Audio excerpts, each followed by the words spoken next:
Hello dear student, मजा में हशो बधा। केमिस्ट्री नो आजनो आपणो लेक्चर चैप्टर 3 एमाइन संयोजनों में आगळ वधीए तो लेक्चर नंबर 3 छेल्ले आपणे लेक्चर नंबर 2 में एमाइन संयोजनों की बनावट पूर्ण करेल। एमां आपणे 6 बनावट जे टेक्स्ट बुकनी छे जोई। एक्स्ट्रा जे प्रिपरेशनना इम्पोर्टंट रिएक्शन हशे ए पछी आपणे वात करीशुं चेप्टर पछी। पहेला आपणे टेक्स्ट बुक लेवलनुं कम्प्लीट चेप्टर करी नाखीए, बराबर।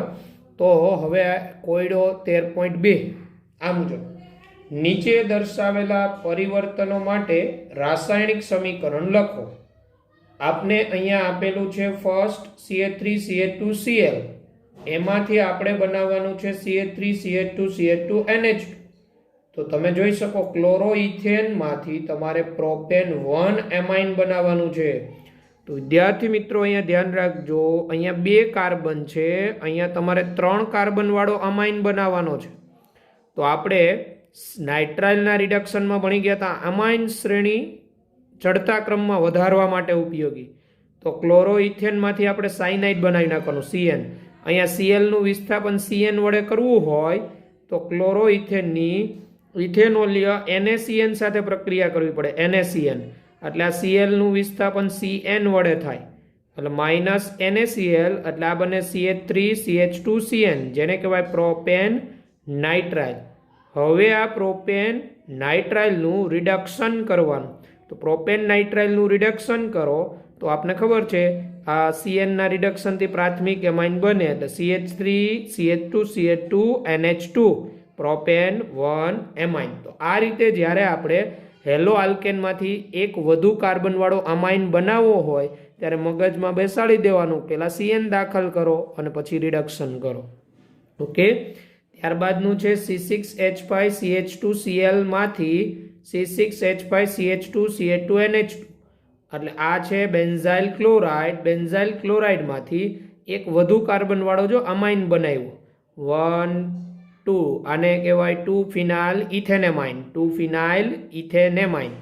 તો એક વધુ કાર્બન વાળો એટલે આ જ પ્રોસેસ કરવાની। પહેલા બેન્ઝાઇલ ક્લોરાઇડ એનું ઇથેનોલીય NaCN એટલે Cl નું વિસ્થાપન કરે એટલે ફિનાઇલ ઇથેન નાઇટ્રાઇલ બને, ફિનાઇલ ઇથેન નાઇટ્રાઇલ અથવા બેન્ઝાઇલ સાઇનાઇડ।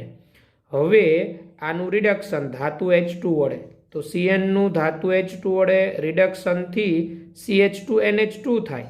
તો આ રીતે 2 ફિનાઇલ ઇથેનેમાઇન બને। ઓકે, તો આ 13.2 ખૂબ સરળ। ત્યારબાદનો કોયડો છે 13.3। પછી કોયડો 13.3 નીચે દર્શાવેલા સંયોજનોના બંધારણો અને IUPAC નામ લખો। તો પહેલું જો એવું કીધું એમાઇડ સંયોજન કે જે હોફમેન બ્રોમેમાઇડ પ્રક્રિયા દ્વારા પ્રોપેનેમાઇન આપે છે। તો હોફમેન બ્રોમેમાઇડ પ્રક્રિયા દ્વારા પ્રોપેનેમાઇન બન્યું છે, તો એ કયા એમાઇડ સંયોજનમાંથી બન્યું હોય તો એ એમાઇડ સંયોજનોનું IUPAC નામ આપવાનું। બહુ સરળ। હોફમેનમાંથી અહીંયા પ્રોપેનેમાઇન બન્યું તો આપણે હોફમેન બ્રોમેમાઇડમાં ભણી ગયા હતા આપણે જેટલા કાર્બનવાળો જે પ્રોપેનેમાઇન બન્યું હોય ને એનાથી એક વધુ કાર્બનવાળો એમાઇડ લીધો હોય, બરાબર। હોફમેન બ્રોમેમાઇડમાં આપણે શીખેલા જેટલા કાર્બનવાળો અમાઇડ એનાથી એક ઓછા કાર્બનવાળો અમાઇન। તો અહીંયા પ્રોપેનેમાઇન બન્યો તો 3 કાર્બનથી એક વધુ કાર્બનવાળો અમાઇડ કયો થાય તો બ્યુટેનેમાઇડ, CH3CH2CH2CONH2। તો એનું IUPAC નામ શું થાય બ્યુટેનેમાઇડ। બીજો પ્રશ્ન એવું કે એમાઇન સંયોજન કે જે બેન્ઝેમાઇડની હોફમેન વિઘટન પ્રક્રિયાથી બને છે। તો બેન્ઝેમાઇડ એટલે બેન્ઝીન ઉપર CONH2 એની હોફમેન બ્રોમેમાઇડ વિઘટન પ્રક્રિયા। તો CONH2 માંથી CO કાઢી નાખો, NH2 બેન્ઝીન ચક્રને જોડી દો, એનિલિન બને। બેન્ઝીન ઉપર NH2 એનિલિન, જેનું એનિલિન IUPAC નામ તરીકે પ્રચલિત છે, સામાન્ય નામ તરીકે પણ લેવાય। આ ઉપરાંત બેન્ઝીનેમાઇન પણ કહેવાય, એનું IUPAC નામ। ઓકે, તો આ બીજામાં શું જવાબ આવશે એનિલિન। આ આપણે હોફમેન બ્રોમેમાઇડ વિઘટન પ્રક્રિયા બનાવટમાં આપણે છેલ્લી પ્રક્રિયા જોઈ હતી ક્રિયાવિધિ સાથેની એ બરાબર, જે હોફમેન બ્રોમેમાઇડ વિઘટન પ્રક્રિયા મોસ્ટ આઈએમપી રિએક્શન છે. ઓકે, તો ત્યારબાદ આગળ વધીએ તો લખાણ સંબંધિત પ્રશ્ન આવે છે 13.3, એ આપણે જોઈએ. જો લખાણ સંબંધિત પ્રશ્ન 13.3 આપણે શું કીધું? ફર્સ્ટ, બેન્ઝીનને એનિલિનમાં કઈ રીતે પરિવર્તિત કરશો? તો તમારે આવા પરિવર્તન ત્યારે જ આવડે. પહેલું કામ તો તમને લોકોને જે પ્રક્રિયક લેવાનો હોય એનું બંધારણ આવડવું જોઈએ, અને જે બનાવવાનો છે એનું બંધારણ તમને આવડવું જોઈએ, તો તમારું કામ સરળ થાય. બીજી પ્રોસિજર તમે ટેક્સ્ટબુકની અંદર જે તમારી રિએક્શન છે એ કમ્પ્લીટ હોવી જોઈએ તો બની શકે. તો અહીંયા બેન્ઝીનમાંથી આ એનિલિન એટલે બેન્ઝીન ઉપર NH2 સમૂહ ડાયરેક્ટ NH2 દાખલ ન થાય, પણ એક તમે એનિલિનની બનાવટ ભણી ગયા હતા નાઇટ્રો સંયોજનોના રિડક્શન દ્વારા, તો બેન્ઝીન ઉપર NO2 સમૂહ હોય એનું રિડક્શનથી તમે બનાવી શકો. તો બેન્ઝીન ઉપર NO2 સમૂહ કઈ રીતે દાખલ કરો? નાઇટ્રેશનથી. તો પહેલું સ્ટેપ બેન્ઝીનનું નાઇટ્રેશન. બેન્ઝીનનું નાઇટ્રેશન જે તમને આવડે છે સાંદ્ર HNO3 H2SO4, સાંદ્ર HNO3 સાંદ્ર H2SO4 ની હાજરીમાં ગરમ કરો, પાણીનો અણુ દૂર થાય H2O, અને અહીંયા નાઇટ્રોબેન્ઝીન બને. બેન્ઝીન ઉપર NO2 નાઇટ્રોબેન્ઝીન, અને આ નાઇટ્રોબેન્ઝીનનું હવે NO2 નું રિડક્શન. NO2 નું રિડક્શન ધાતુ H2 વડે એટલે H2Ni. તો NO2 ના રિડક્શનથી અહીંયા NH2 બને. તો આ રીતે બેન્ઝીનનું એનિલિનમાં રૂપાંતરણ થાય. એટલે પહેલા NO2 સમૂહ દાખલ કરો અને ત્યારબાદ નાઇટ્રોનું રિડક્શન કરો. એટલે આ પહેલું પરિવર્તન. બીજું પરિવર્તન તમને આપેલું છે બેન્ઝીનને NN ડાયમિથાઇલ એનિલિનમાં રૂપાંતર કરવાનું છે. સેકન્ડ છે આ મુજબ, બેન્ઝીનને NN ડાયમિથાઇલ એનિલિન. તો બેન્ઝીન અને અહીંયા N સાથે બે CH3 જોડાયેલા, એટલે પહેલા તમારે બેન્ઝીનમાંથી શું બનાવવું ખબર?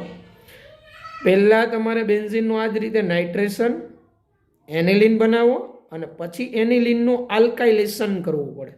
એટલે બેન્ઝીનનું સેમ આ જ રીતે નાઇટ્રેશન એટલે નાઇટ્રોબેન્ઝીન સાંદ્ર HNO3 સાંદ્ર H2SO4 રમ કરો -H2O, એટલે બેન્ઝીન ઉપર NO2 સમૂહ નાઇટ્રોબેન્ઝીન,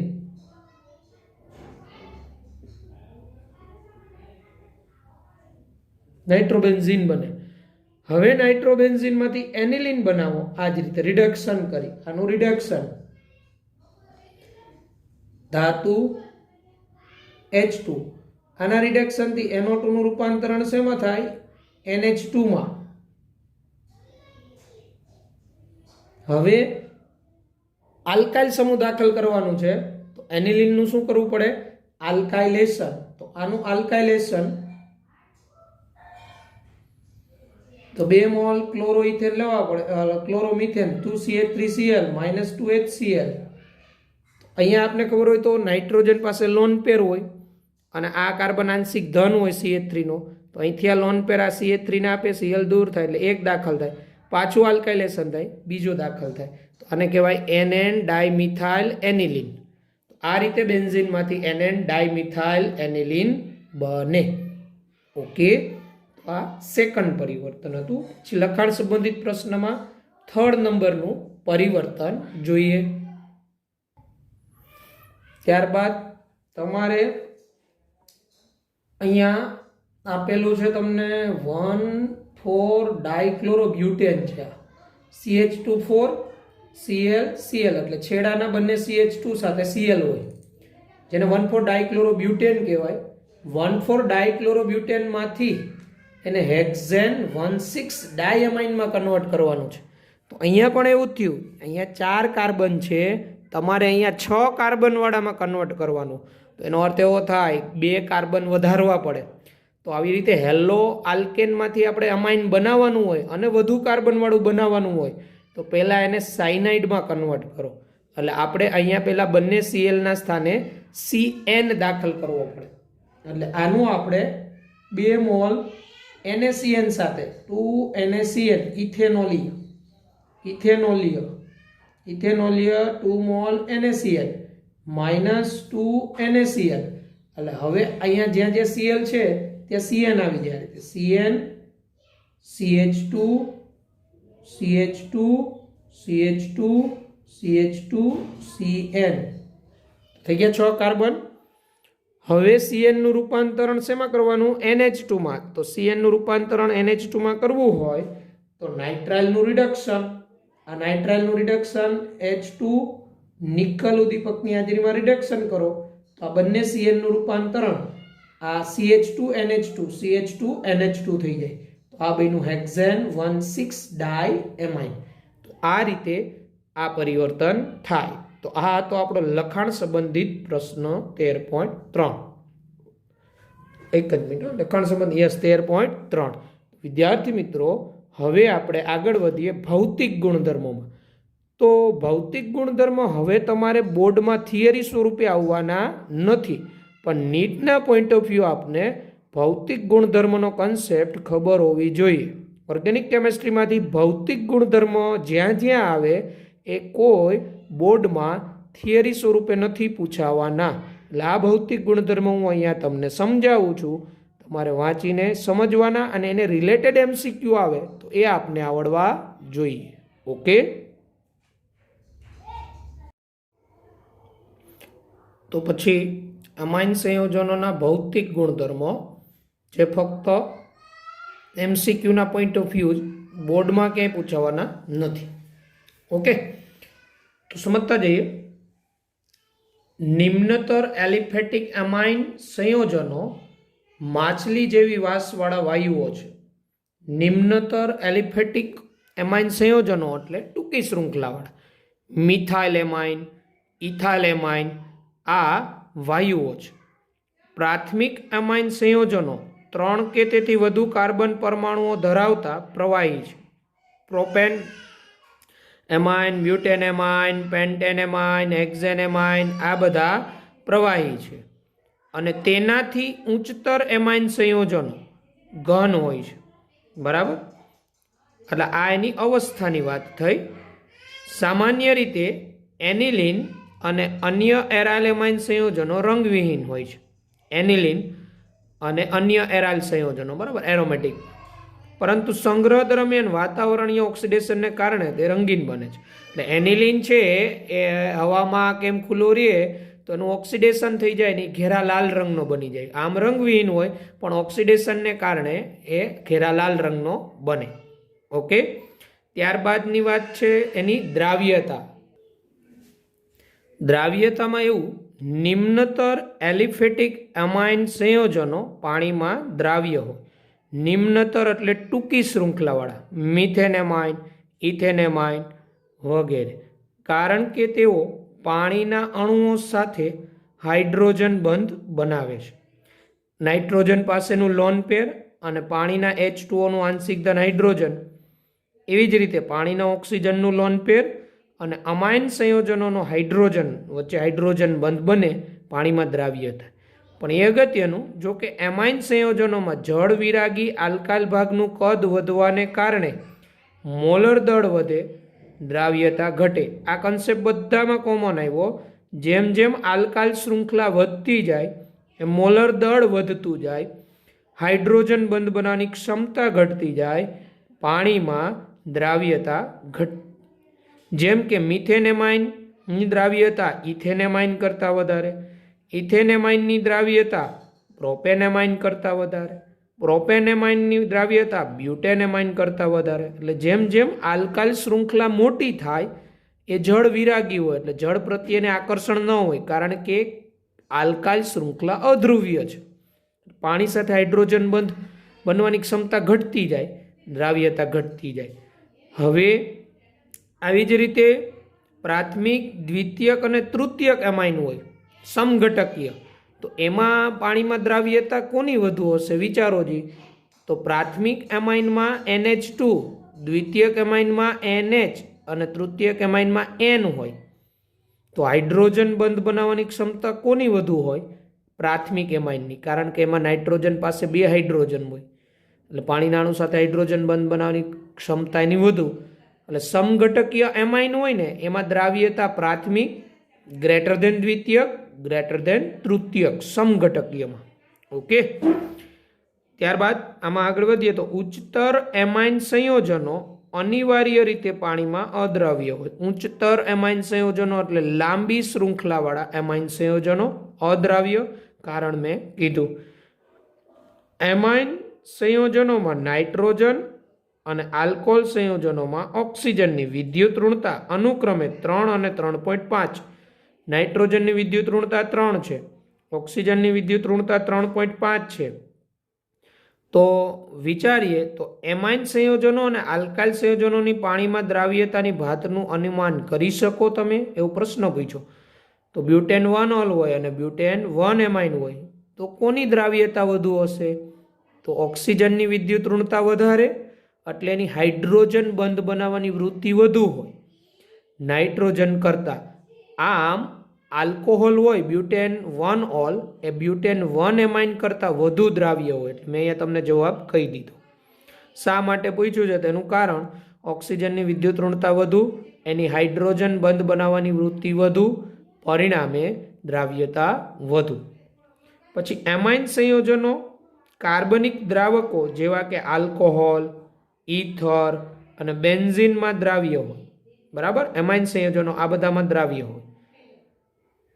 તમને યાદ હશે કે આલ્કોહોલ સંયોજનો એમાઇન સંયોજનો કરતાં વધુ ધ્રુવીય હોય છે અને એમાઇન સંયોજનો કરતાં પ્રબળ આંતરાણવીય હાઇડ્રોજન બંધ બનાવે. બરાબર, આલ્કોહોલ છે એમાઇન કરતાં વધુ ધ્રુવીય હોય એટલે પ્રબળ આંતરાણવીય હાઇડ્રોજન બંધ બનાવે. જે આપણે હમણાં પ્રશ્ન કીધો બ્યુટેન 1 ઓલ અને બ્યુટેન 1 એમાઇનમાં કોની દ્રાવ્યતા વધારે? તો બ્યુટેન 1 ઓલ, કારણ કે હાઇડ્રોજન બંધ એમાં મજબૂત હોય. ઓકે, પછીની વાત આવે છે ઉત્કલન બિંદુ ને બધી વાત આવશે. પ્રાથમિક અને દ્વિતીયક એમાઇન સંયોજનો તેમના એક અણુના નાઇટ્રોજન પરમાણુ અને બીજા અણુના હાઇડ્રોજન પરમાણુ વચ્ચેના હાઇડ્રોજન બંધના કારણે આંતરાણવીય જોડાણમાં રહેલા હોય. બરાબર, પ્રાથમિક એમાઇન સંયોજનો એકબીજા સાથે આંતરાણવીય હાઇડ્રોજન બંધ બનાવે. એકનું નાઇટ્રોજન હોય તો બીજાનો હાઇડ્રોજન હોય પ્રાથમિક એમાઇન વચ્ચે. એવી રીતે દ્વિતીયક એમાઇન વચ્ચે હાઇડ્રોજન બંધ હોય, પણ તૃતીયક એમાઇનના અણુ વચ્ચે આંતરાણવીય હાઇડ્રોજન બંધ ન બને, કારણ કે તૃતીયક એમાઇનમાં નાઇટ્રોજન પાસે હાઇડ્રોજન ન હોય. પ્રાથમિક દ્વિતીયકમાં બને. પ્રાથમિક એમાઇન સંયોજનોમાં હાઇડ્રોજન બંધના નિર્માણ માટે 2 હાઇડ્રોજન પરમાણુ પ્રાપ્ય છે. પ્રાથમિક એમાઇનમાં આપણે ખબર હોય તો NH2 હોય, દ્વિતીયક એમાઇનમાં આપણે ખબર હોય તો NH હોય અને તૃતીયક એમાઇનમાં N હોય. તો આ પ્રાથમિક એમાઇનમાં અણુ વચ્ચે આંતરાણવીય હાઇડ્રોજન બંધ મજબૂત હોય. પછી દ્વિતીયકમાં આવે, જ્યારે તૃતીયકમાં અણુ વચ્ચે હાઇડ્રોજન બંધ શક્ય ન બને, કારણ કે તૃતીયક એમાઇનમાં N પાસે હાઇડ્રોજન જ ન હોય. બરાબર, તેથી પ્રાથમિક એમાઇન સંયોજનોમાં આંતરાણવીય જોડાણ દ્વિતીયક એમાઇન સંયોજનો કરતાં વધુ. તૃતીયક એમાઇન સંયોજનોમાં હાઇડ્રોજન બંધ બનાવવા માટેના હાઇડ્રોજન પરમાણુની ગેરહાજરીને કારણે આંતરાણવીય જોડાણ હોતું નથી. એટલે ખાસ પ્રાથમિક વચ્ચે હાઇડ્રોજન બંધ રચાય, દ્વિતીયકમાં દ્વિતીયક વચ્ચે હાઇડ્રોજન બંધ રચાય, પણ તૃતીયકમાં નાઇટ્રોજન પાસે હાઇડ્રોજન જ ન હોય. તૃતીયક એમાઇનમાં અણુ વચ્ચે હાઇડ્રોજન બંધ બને નહીં. તો આમ આપણે ઉત્કલન બિંદુનો ક્રમ કેવો હોય? સમઘટકીય અમાઇન સંયોજનોમાં તો પ્રાથમિક ગ્રેટર ધેન દ્વિતીયક ગ્રેટર ધેન તૃતીયક. ટૂંકમાં પ્રાથમિક અમાઇન કે જેનું આણ્વીય દળ દ્વિતીયક એમાઇન જે કોઈ છે એના જેટલું જ છે, તૃતીયક એમાઇનનું આણ્વીય દળ સરખું, આણ્વીય દળ સરખા હોય અને અમાઇન પ્રાથમિક દ્વિતીયક તૃતીયક હોય તો પ્રાથમિક એમાઇનનું ઉત્કલન બિંદુ દ્વિતીયક કરતાં વધારે, primary greater than secondary greater than તૃતીયક. એનું કારણ પ્રાથમિક અમાઇનમાં હાઇડ્રોજન બંધ વધુ પ્રબળ બને અને એ વધુ પ્રબળ બનવાનું કારણ પ્રાથમિક અમાઇનમાં નાઇટ્રોજન પાસે 2 હાઇડ્રોજન હોય. એટલે આ હાઇડ્રોજન બંધ તમને અહીંયા બતાવેલા છે, જે આપણે જોઈએ. તો આ રીતે પ્રાથમિક ગ્રેટર દેન દ્વિતીયક ગ્રેટર દેન તૃતીયક. ઉત્કલન બિંદુનો ક્રમ RNH2, તો એક અમાઇનનો હાઇડ્રોજન બીજા અમાઇનના નાઇટ્રોજનના લોન પેર વચ્ચે આકર્ષણ. આ રીતે આંતરાણવીય હાઇડ્રોજન બંધની સંખ્યા પ્રાથમિક અમાઇનમાં વધારે હોય, દ્વિતીયક અમાઇનમાં એના કરતાં ઓછી, તૃતીયક અમાઇનમાં તો શક્ય જ નથી.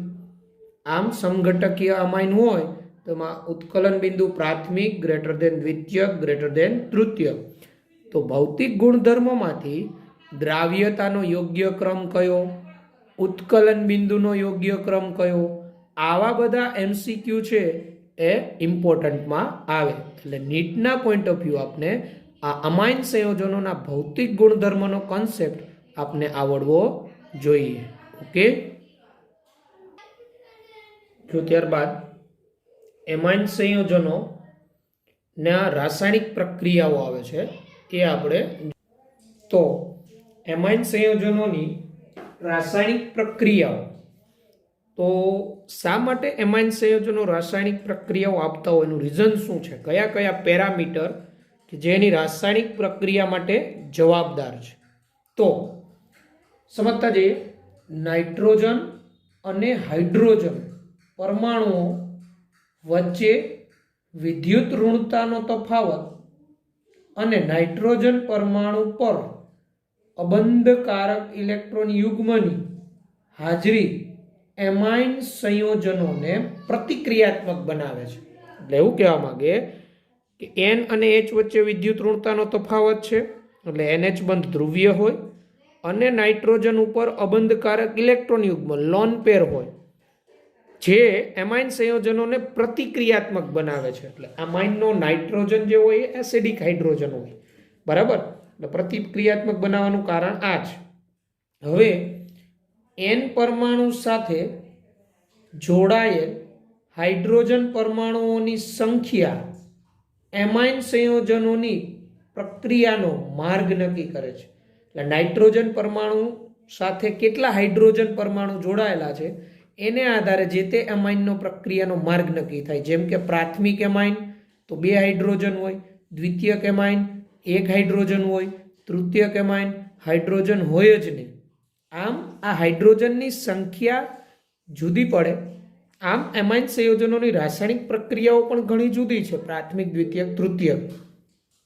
એટલે અહીંયા કીધું તેથી પ્રાથમિક NH2, દ્વિતીયક NH અને તૃતીયક અમાઇન N સંયોજનો ઘણી પ્રક્રિયાઓમાં જુદા પડે છે. એટલે હાઇડ્રોજનની સંખ્યા પણ અગત્યનું પરિબળ, જે આપણે એની રાસાયણિક પ્રક્રિયાઓ જોશું હમણાં ખ્યાલ આવશે એમાં.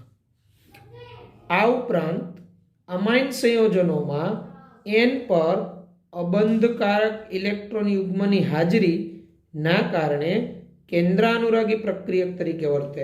અમાઇન સંયોજનોમાં N ઉપર લોન પેર હોય, નાઇટ્રોજન ઉપર આ રીતે અબંધકારક ઇલેક્ટ્રોન યુગ્મ હોય, તો આ અબંધકારક ઇલેક્ટ્રોન યુગ્મ ડોનેટ કરે અને કેન્દ્રાનુરાગી પ્રક્રિયક તરીકે એઝ એ ન્યુક્લિયોફાઇલ તરીકે પણ વર્તે છે.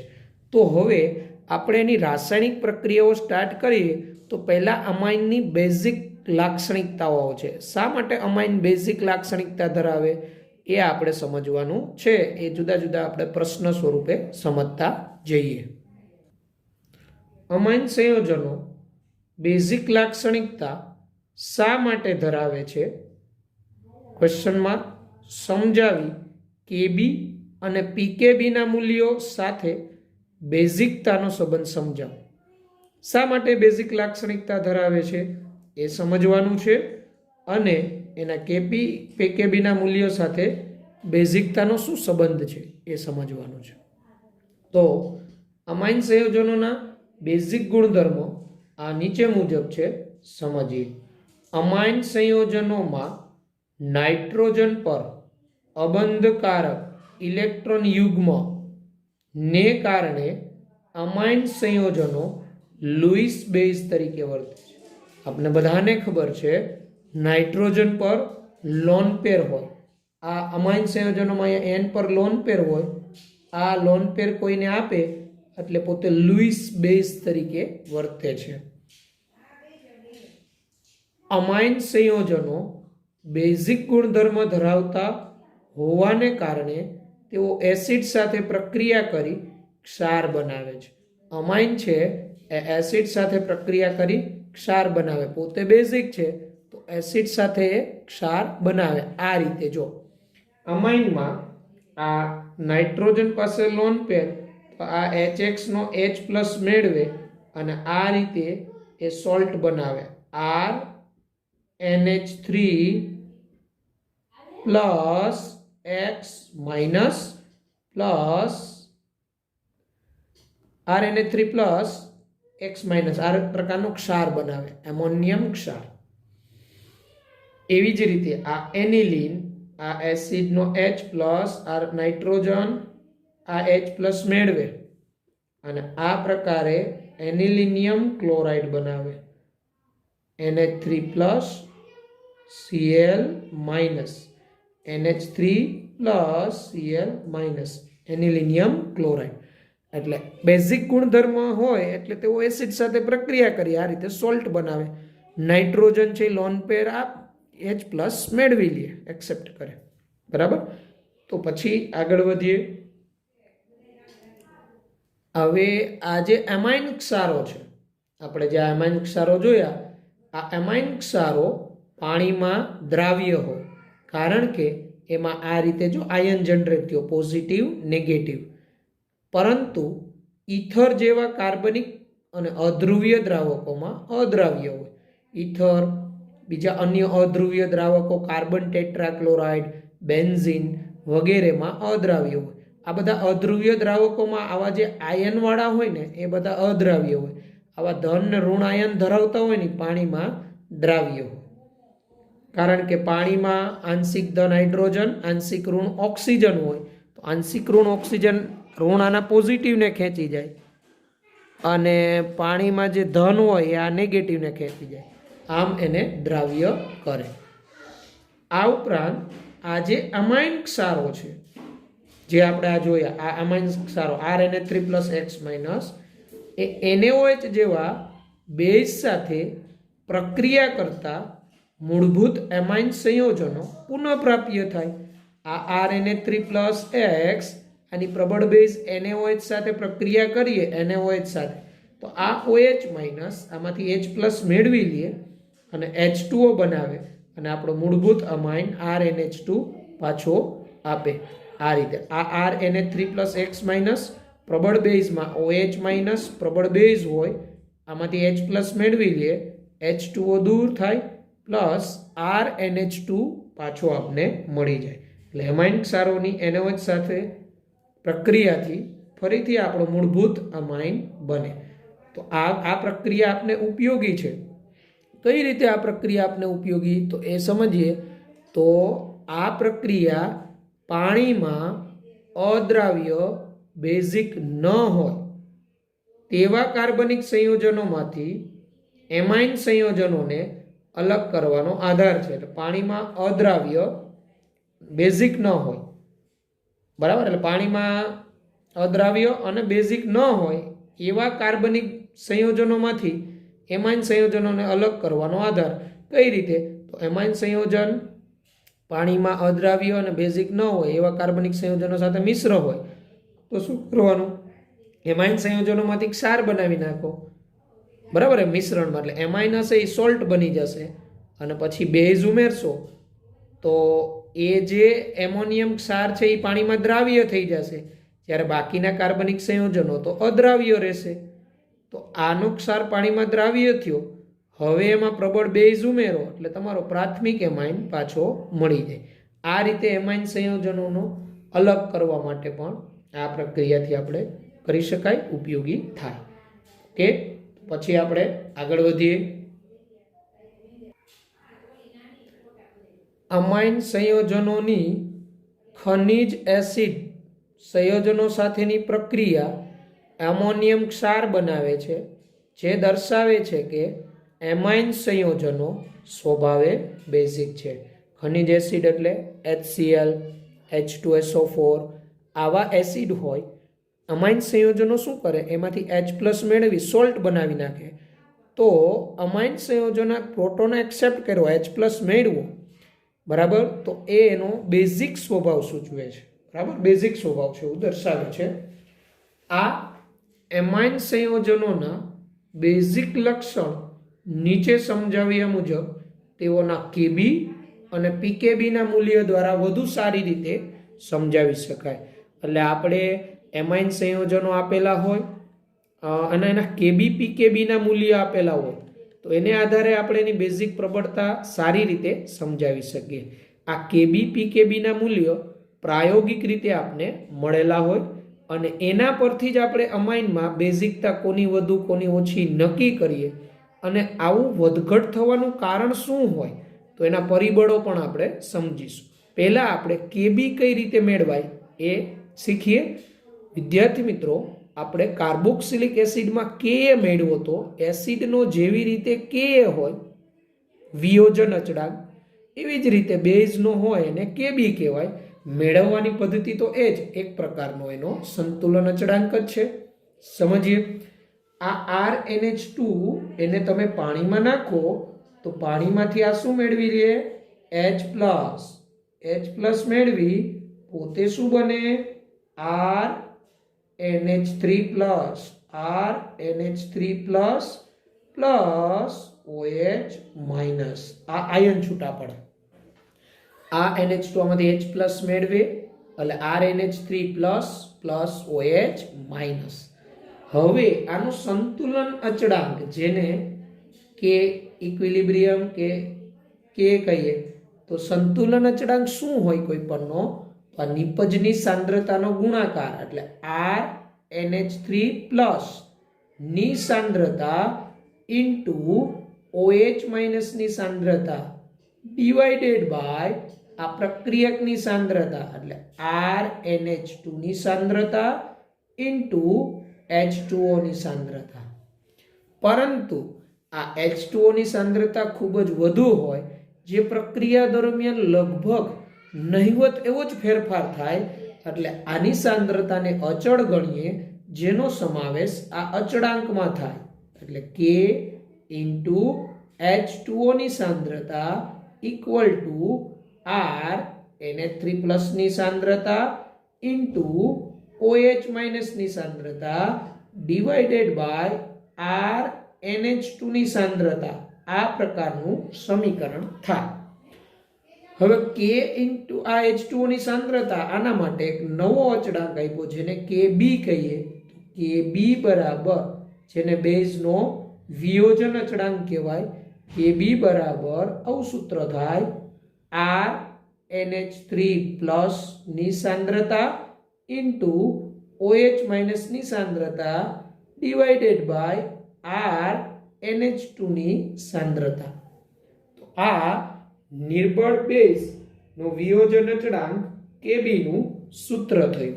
હવે જો આમાં Kb નો બેઝિક પ્રબળતા સાથે કઈ રીતે સંબંધ થાય? તો Kb અને જો આ OH- ની સાંદ્રતા સમપ્રમાણમાં હોય, આ OH- ની સાંદ્રતા વધે તો Kb વધે, OH- ની સાંદ્રતા ઘટે તો Kb ઘટે. આમ આપણે Kb અને બેઝિક પ્રબળતા વચ્ચેનો સંબંધ કહી શકાય કે Kb અને બેઝિક પ્રબળતા સમપ્રમાણમાં હોય. જેનો Kb વધુ સાપેક્ષ બે બેઝ આપેલા હોય, જેનો Kb વધુ એની બેઝિક પ્રબળતા વધુ. એટલે આપને ઘણી વખત MCQ આપે કે જેમાં Kb ના મૂલ્ય આપેલા હોય અને બેઝિક પ્રબળતાનો ક્રમ કે, તો કન્સેપ્ટ શું? તો Kb directly proportional to basicity of amine. એટલે એમાઇનની બેઝિક પ્રબળતા અને Kb સમપ્રમાણમાં હોય. એ અહીંથી નહીં સમજી શકાય. કેમ આવું? તો કે જો આ સૂત્રમાં OH- ની સાંદ્રતા વધે તો Kb વધે અને OH- વધ્યો એટલે બેઝિક પ્રબળતા વધે. ઓકે. અને Kb પરથી pKb મેળવી શકાય જે તે બેઝનો, તો pKb બરાબર -log Kb થાય. આ બરાબર નેગેટિવ લોગેરિધમ ઓફ Kb એને pKb કહેવાય. પીકેબી અને બેઝિક પ્રબળતા વચ્ચે વ્યસ્ત સંબંધ હોય. એટલે પીકેબી જેનું વધુ એની બેઝિક પ્રબળતા ઓછી. એટલે મેં અહીંયા તમને લખીને આપ્યું કે બી વધે બેઝિક પ્રબળતા વધે, એટલે કે કેબી અને એમાઇનની બેઝિક પ્રબળતા સમપ્રમાણમાં. જ્યારે પીકેબી વધે બેઝિક પ્રબળતા ઘટે, એટલે પીકેબી અને બેઝિક પ્રબળતા વચ્ચે વ્યસ્ત સંબંધ હોય. એટલે આપણે પીકેબીના મૂલ્ય આપેલા હોય અને બેઝિક પ્રબળતાનો ક્રમ કે તો જેનું પીકેબી વધુ એની બેઝિક પ્રબળતા ઓછી. ઓકે, આ કેબી પીકેબીના મૂલ્ય પ્રાયોગિક રીતેના જલીય દ્રાવણના મળે અને એમાંથી જ કેમ વધુ ઓછું એને અસર કરતા પરિબળો શું હોય તો એવા પરિબળો આવશે. આપણે એમાં અસર કરતા પરિબળોમાં પ્રેરક અસર કરે, દ્રાવક યોજન, હાઇડ્રોજન બંધ, બરાબર, આવા બધા પરિબળો અસર કરે છે જે આપણે ડિટેલમાં સમજીશું. અહીંયા આપણે અમુક જે કમ્પાઉન્ડ છે એના પીકેબીના મૂલ્ય આપને આપેલા છે, તો એ જરા ચેક કરી લઈએ કે આવું કેમ હશે. તો જો એમોનિયાનું પીકેબી 4.75 છે. આપણે કોઈ પણના પીકેબીના મૂલ્ય નથી યાદ રાખવાના, ફક્ત આપણે બેઝિક પ્રબળતા કોની વધુ કોની ઓછી એ કન્સેપ્ટ આપણે સમજશું એટલે આવડી જશે બેઝિક પ્રબળતાના ક્રમમાં ગોઠવતા. જેવી રીતે આપણે આલ્કોહોલ, ફિનોલ ઇથર, કાર્બોક્સિલિક એસિડમાં એસિડિક પ્રબળતાના ક્રમ કરતા હતા એવા જ આમાં બેઝિક પ્રબળતાના ક્રમ આવશે. ઓકે, તો જો એમોનિયાનું પીકેબી 4.75 છે. ઓકે, તો એલિફેટિક અમાઇન સંયોજનોમાં આલ્કાઇલ સમૂહોની પ્લસ આઈ અસરના કારણે નાઇટ્રોજન પરમાણુ પર ઉચ્ચ ઇલેક્ટ્રોન ઘનતા હોવાથી અમાઇન સંયોજનો એમોનિયા કરતાં વધુ બેઝિક હોય. એટલે આપણા એમાઇન હોય ને એલિફેટિક એમાઇન, એ એમોનિયા કરતાં વધુ બેઝિકનું કારણ શું કહે છે તો તમે જોશો ને તો એમોનિયામાં નાઇટ્રોજન સાથે 3 હાઇડ્રોજન જ હોય, જ્યારે અમાઇનમાં નાઇટ્રોજન સાથે આલ્કાઇલ સમૂહ હોય. પ્રાથમિક હોય તો RNH2, દ્વિતીયક હોય તો R2NH, તૃતીયક હોય તો R3N. તો આલ્કાઇલ સમૂહ કેવા સમૂહ? ઇલેક્ટ્રોન દાતા. એટલે એ પ્લસ આઈ અસરને કારણે RN બંધનું ઇલેક્ટ્રોન યુગ્મ N તરફ જાય, એટલે નાઇટ્રોજન ઉપર ઇલેક્ટ્રોન ઘનતા વધે. નાઇટ્રોજન ઉપર આ રીતે હોય RNH2, તો આ અહીંથી ઇલેક્ટ્રોન ધકેલે. આ નાઇટ્રોજન ઉપર ઇલેક્ટ્રોન ઘનતા વધે. જેમ આ ઇલેક્ટ્રોન ઘનતા વધે એમાં નાઇટ્રોજન H+ ઇઝીલી મેળવે, સરળતાથી મેળવે, તો સરળતાથી કોઈને યુગ્મનું દાન કરે. એટલે બેઝિક પ્રબળતા એમોનિયા અને એલિફેટિક એમાઇનમાં એલિફેટિક એમાઇનની વધારે, અને એલિફેટિક એમાઇનમાં પીકેબી ની રેન્જ 3 થી 4.22 ની વચ્ચેની છે. એલિફેટિક એમાઇનમાં તો 3 થી 4.22 નો વિસ્તાર થયો પીકેબી, એમોનિયા કરતાં તો વધુ જ બેઝિક થયો. એમોનિયાનો 4.75 છે. પીકેબી જેનું વધુ એની બેઝિક પ્રબળતા ઓછી, જે આપણે વાત કરેલી જ છે. જ્યારે એરાઇલ સમૂહ હોય ને, એરાઇલ સમૂહ જેમ કે એનિલિન, તો એરાઇલ સમૂહમાં ઇલેક્ટ્રોન આકર્ષક સ્વભાવને કારણે, એરાઇલ સમૂહ હોય ને ફિનાઇલ રિંગ, એ ઇલેક્ટ્રોન આકર્ષક થઈ, તો ઇલેક્ટ્રોન આકર્ષકને કારણે નાઇટ્રોજન પરથી ઇલેક્ટ્રોન ખેંચે. આ રીતે હોય C6H5NH2. તો આ ફિનાઇલ છે ને ઇલેક્ટ્રોન આકર્ષક, પોતાના તરફ ઇલેક્ટ્રોન ખેંચે તો N ઉપર ઇલેક્ટ્રોન ડેન્સિટી ઘટે, એટલે એ N ની ઇલેક્ટ્રોન પ્રદાન કરવાની વૃત્તિ ઓછી થાય. એટલે બેઝિક પ્રબળતા એરોમેટિક એમાઇન સંયોજનોની એમોનિયા કરતાં ઓછી હોય, બરાબર. એટલે એનિલિન છે ને, બેન્ઝીન ઉપર NH2 એનિલિન, એની બેઝિકતા એમોનિયા કરતાં ઓછી, પણ એલિફેટિક એમાઇન હોય ને એની બેઝિકતા એમોનિયા કરતાં વધુ, કારણ કે એલિફેટિક એમાઇનમાં ઇલેક્ટ્રોન દાતા સમૂહ નાઇટ્રોજન ઉપર ઇલેક્ટ્રોન ઘનતા વધારે પરિણામે. ઓકે, તો આ આપણે એમાઇન સંયોજનોની બેઝિક લાક્ષણિકતા શા માટે હોય કેબી પીકેબીના મૂલ્ય સાથે આપણે સમજેલા. આખો એક થિયરિટિકલી પ્રશ્ન પૂછવો હોય તો 4 માર્કમાં પૂછી શકાય, પણ 4 માર્કમાં પૂછવા માટે ઇમ્પોર્ટન્ટમાં નથી, પણ આમાંથી MCQ મોસ્ટ ઇમ્પોર્ટન્ટ છે નીટ માટે, બેઝિક પ્રબળતાના ક્રમવાળા કેબી પીકેબીના મૂલ્યને આધારે. તો વ્યવસ્થિત રીતે તમે સમજીને પ્રિપેર કરી નાખજો, બરાબર. તો પછી આપણે હવે નેક્સ્ટ લેક્ચરમાં જ્યારે આગળ વધીશું, લેક્ચર નંબર 4માં આપણે એ સમજવાનું છે કે આ જે અમાઇન સંયોજનો છે એમાં બેઝિક પ્રબળતામાં આવું વેરિએશન કેમ, બરાબર. તો એ વેરિએશન માટે અસર કરતા પરિબળો કયા, અને આપણે એમોનિયા અને એમાઇન, એલિફેટિક એમાઇનની બેઝિક પ્રબળતાની સરખામણી, એમોનિયા અને એરોમેટિક એમાઇનની બેઝિક પ્રબળતાની સરખામણી સમજીશું. ટૂંકમાં બેઝિક પ્રબળતાના આપણે ક્રમ એ વિગતવાર સમજીશું. ઓકે, તો આજના આપણા લેક્ચરમાં અહીંયા સુધી રાખીએ. પછીના લેક્ચરમાં આપણે આગળ વધીશું. Okay, good bye, take care.